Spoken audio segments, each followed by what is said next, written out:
রিক্সাওয়ালারে দেন নাই আসলে না, রিক্সা দিয়েছে না, দেন নাই।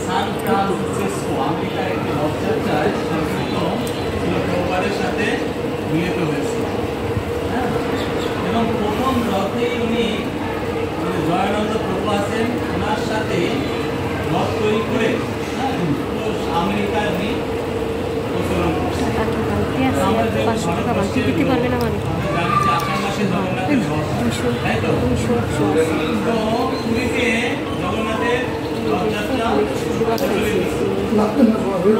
ভারতীয় সমাজের জায়গায় রথযাত্রা এই মনোভাবকে বুঝে উনি সারা বিশ্বে জগন্নাথকে প্রতি ঘরে ঘরে নগরে গ্রামে উনি পৌঁছে দিয়েছিলেন।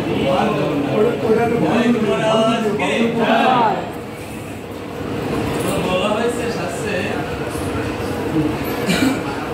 জীবের নিস্তার লাগে নন্দ ভুবনে প্রকাশন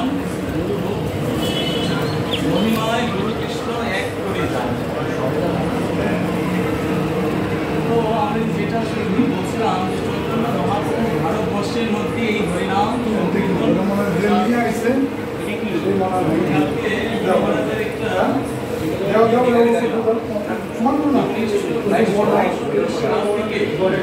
প্রতি বছর 10টা 20টা 30টা করে শুরু করে এক বছরে 90 থেকে 95টা দেশে উনি প্রচারে গেছেন। মালয়েশিয়া, আমেরিকা, মানে 7টা যে মহাদেশ, 7টা মহাদেশই গুরু মহারাজ সম্পূর্ণ পর্যায়, এই কারণে ওনাকে বলা হয় বিশ্ব পরিব্রাজক আচার্য। নগরে এবং গ্রামে দেখতে পাই নম আচার্য পাদায় নিতাই কৃপা প্রদায়িনে গৌর কথা ধামরায় নগর গ্রাম। তো গুরু মহারাজ বড় বড় উন্নত ধনী রাষ্ট্রে গিয়েছেন,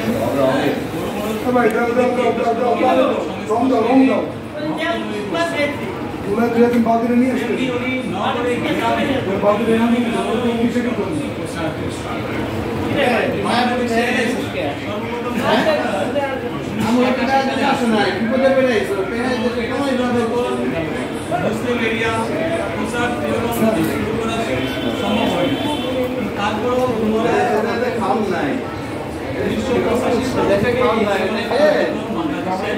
খেলা আছে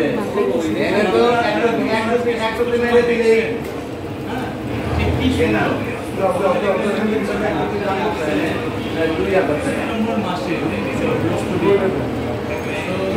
গৌরমন্ডল পরিক্রমায় বিশ্বের প্রায় 50টারও অধিক ভক্তবৃন্দ মিলে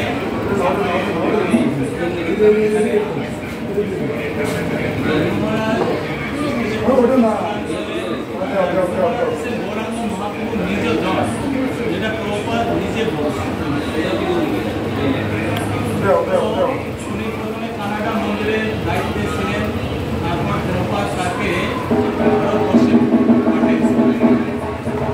ভারতবর্ষে মায়াপুর ছিল তখন কৃষি জমি। প্রভুপাদের ইচ্ছা ছিল যে নিত্যানন্দ প্রভুর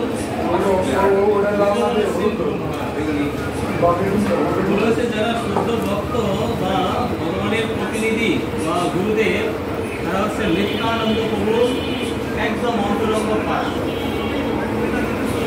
তো গুরু মহারাজ দীর্ঘ অক্লান্ত পরিশ্রমের ফলে আজকে এই মায়াপুরের এই রূপে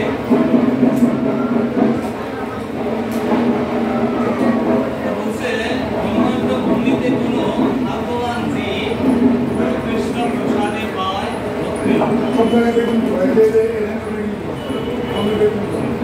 তো আপনারা যারা আশ্রিত আকাঙ্ক্ষী বা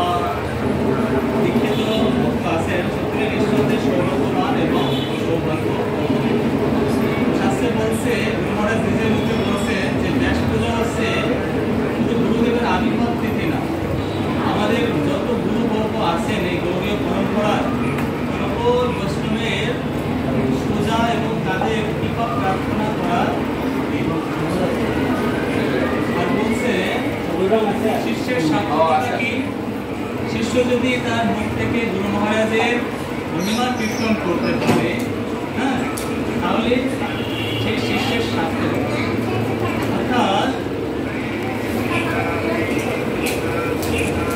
গুরু মহারাজ ওদের সবচেয়ে বিশেষ কৃপা হচ্ছে উনি ধনী গরিব নারী পুরুষ নির্বিশেষে সকলের মাঝে উনি কৃষ্ণ ভক্তি প্রচার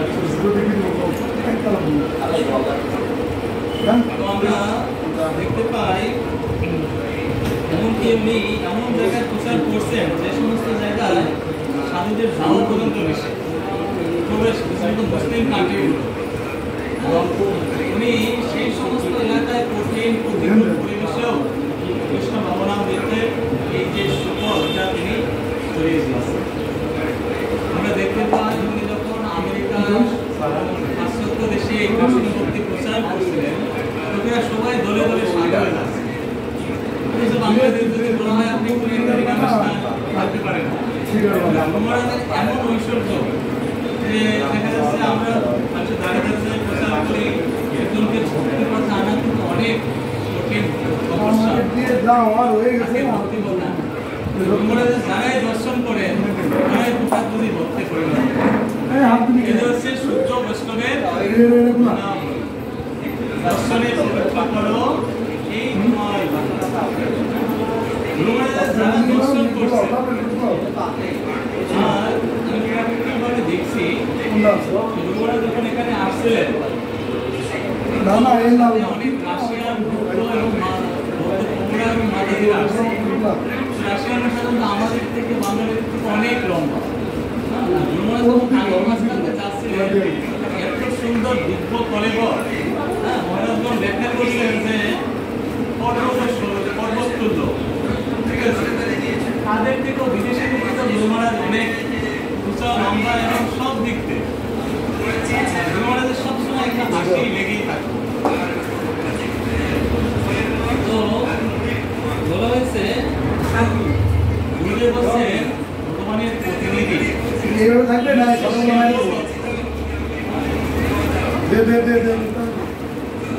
তো এই শুভ ব্যস্ততার দিনে আমাদের প্রত্যেককে এবং সারা বছর আমরা যথাযথভাবে গুরুদেবের সেবা করতে পারি।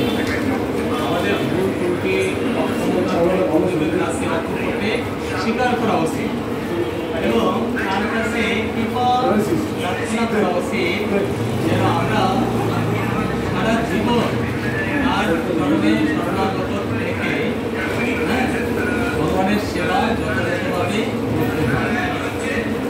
তো এখানে স্বয়ং ভগবান কৃষ্ণ আসেন ডান পাশে, বা পাশে যদি গুরুদেব থাকে আপনি কাকে গ্রহণ করেন বলেন তো? এটা আপনাদের কি অভিমত? এক পাশে ভগবান কৃষ্ণ আছেন, আরেক পাশে গুরুদেব আছেন, আপনি কাকে গ্রহণ করবেন? হ্যাঁ, কৃষ্ণকে। কিন্তু আপনি যদি কৃষ্ণকে গ্রহণ করতে যান, আমাদের হৃদয় এত সুন্দর না যে আমরা কৃষ্ণকে গুরুদেবের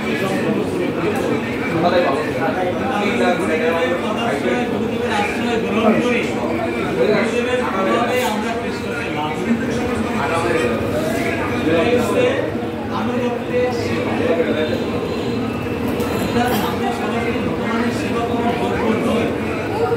গুরুদেব হচ্ছেন সাক্ষাৎ অভিন্ন কৃপা পাত্র। তো আমরা দেখতে পাই গুরু মহারাজের কৃপায় আজকে প্রায় 4-5 লক্ষের অধিক আন্দোলনে এসে যারা পাশ্চাত্যবাসী থেকে আগে আলোচনা যে কৃষ্ণ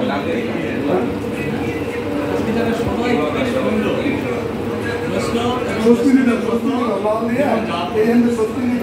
তার কৃপায় সম্ভব হয়েছে